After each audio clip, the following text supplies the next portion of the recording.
حامد المشرقی صاحب نے بھی ہمیں جوائن کیا. حامد صاحب بہت شکریہ آپ کے قیمتی وقت. سے پہلے بھی آپ ہمیں ٹرانسمیشن میں جوائن کر چکے ہیں. ایسی سچویشن میں جب اس وقت بتایا جا رہا ہے کہ تقریباً 10 سے زائد ممالک کے جو سربراہان ہیں وہ پاکستان آئیں گے, اطلاعات یہ بھی ہیں کہ پاکستان جو ہے وہ مسئلہ فلسطین کے ساتھ مسئلہ کشمیر بھی اٹھائے گا, اور پاکستان اس وقت آلریڈی ایک بارڈر پہ افغانستان کے ساتھ انگیج ہے.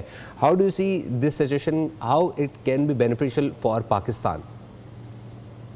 اور بالکل احتشام صاحب بھی جس طرح بات کر رہے ہیں, میں سمجھتا ہوں کہ یہ پاکستان کے لیے, پوری قوم کے لیے بڑا مبارکباد کا لمحہ ہے کہ ہم دن بدن الحمدللہ دنیا کی نظر میں ہمارا وہ جو مقام بن گیا ہے, جو فیلڈ مارشل عاصم منیر صاحب نے, پرائم منسٹر نے, ڈپٹی پرائم منسٹر نے بڑی محنت سے حاصل کیا ہے, اس کے اب ثمر لینے کا ٹائم ہے, اب اس کا پھل لینے کا ٹائم ہے. اور اس کے اندر سب سے بڑا ایشو, میں نے 6-7 دن پہلے ایک انڈین چینل پہ کہا کہ جی پرائم منسٹر اور فیلڈ مارشل صاحب جو ہیں, اب ان کے 2 پینڈنگ کام رہ گئے ہیں, اور وہ بھی انشاءاللہ ہم کروا لیں گے. جب ایک بار ہم یہ مسئلہ حل کر لیں گے, ایران کی اور امریکہ کی جنگ بند کرائیں گے, تو اس کے بعد انشاءاللہ پاکستان جو ہے وہ کشمیر کا مسئلہ بھی حل کرائے گا, اور ہمیشہ کے لیے یہ جو ہمارا جو افغانستان کے ساتھ جو ڈیورنگ لائن کا ایشو ہے یہ بھی انشاءاللہ ریزالو ہوگا. کیونکہ خطے کے اندر اب ہمارا جو رول ہے, وہ جو بار بار ہم بات کرتے ہیں کہ کی سٹیبلائزر فیکٹر بن گئے ہیں ہم الحمدللہ, اور اس کے ساتھ ساتھ ہماری اکنامیکل ریوائول بھی ہوگا. ہم آئی ایم ایف سے بھی جان چھڑانے کی پوزیشن میں آئیں گے, دنیا ہماری طرف انویسٹمنٹ کرے گی,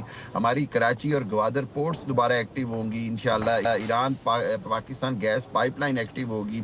اس کے بعد ہم یہ دیکھ رہے ہیں کہ دنیا کے جو بڑے بڑے سربراہان ہیں وہ انشاءاللہ پاکستان میں آنا جو ہے وہ اپنے لیے باعث فخر سمجھیں گے. ابھی جیسے کہ اطلاعات ہیں کہ انشاءاللہ یہ جو انطالیہ میں کانفرنس ہو رہی ہے, اس کے نتیجے میں اور اس کے بعد پرائم منسٹر اور فیلڈ مارشل یہ پلان کر رہے ہیں کہ کوئی جب پریزیڈنٹ ٹرمپ آئیں اور جب یہ مذاکرات کے اوپر, جب ایگریمنٹ کے اوپر کوئی معاہدے پہ دستخط ہوں, تو ممکنہ طور پر 7, 8, 10 سربراہان مملکت جو ہیں وہ اس تاریخی موقع پر موجود ہوں گے. اور وہ سارا کچھ دیکھیے یہ پاکستان کی الحمدللہ یہ پوری قوم کی دعاؤں سے ہے, یہ پوری قوم کی کامیابی ہے. اور سب سے بڑی بات یہ کہ اس کے اندر میں جو چیز دیکھ رہا ہوں وہ یہ کہ پاکستان کا اکنامیکل ریوائول ہوگا.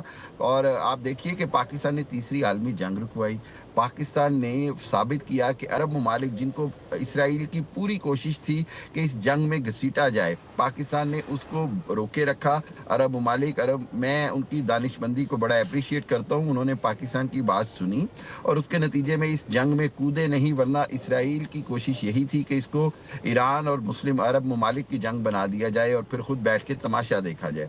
آج دیکھیے جو پریزیڈنٹ ٹرمپ نے جو ابھی ایک ٹویٹ کیا ہے جس میں انہوں نے طریقے سے اسرائیل کو جھاڑ پلائی ہے, سنب کیا ہے. یہ کبھی تاریخ میں سوچا نہیں تھا کہ امریکن پریزیڈنٹ اوپنلی اسرائیل کو لبنان کے اوپر یا اس کی جارحیت کے اوپر ایک طرف سے ڈانٹیں گے, سنب کریں گے, اور دوسری طرف وہ یہ بھی جانتے ہیں کہ بہرحال اب لبنان کے اوپر اگر بمباری ہوئی تو وہ اسرائیل کی شدید جو ہے وہ خلاف ورزی ہوگی.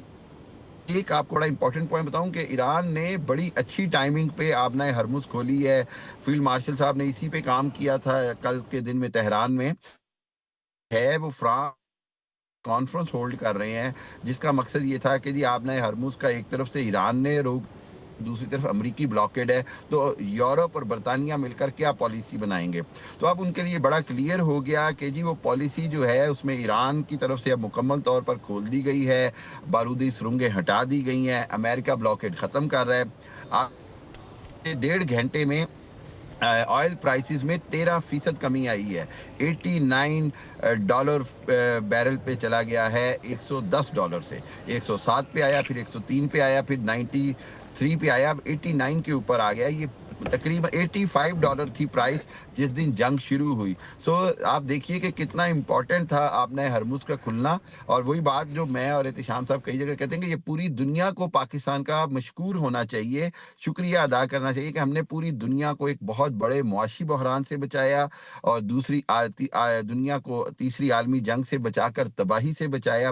یہ اللہ کا کرم ہے. پاکستان کے سر صحرا آنا تھا, عزت تھی, اور جب نیت صاف ہو, انسان کوشش کرے, تو دنیا کی وہ چیز جو ناممکن لگتی ہے, آج سے 2 ماہ پہلے کوئی سوچ نہیں سکتا تھا کہ پاکستان اتنا بڑا سینٹر سٹیج کو ہوسٹ کرے گا, اتنا بڑا ایونٹ پاکستان کا سہرا ہوگا. پاکستان کے سر پہ دنیا کو محفوظ کرنے کا تاج ہمیشہ کے لیے سج گیا.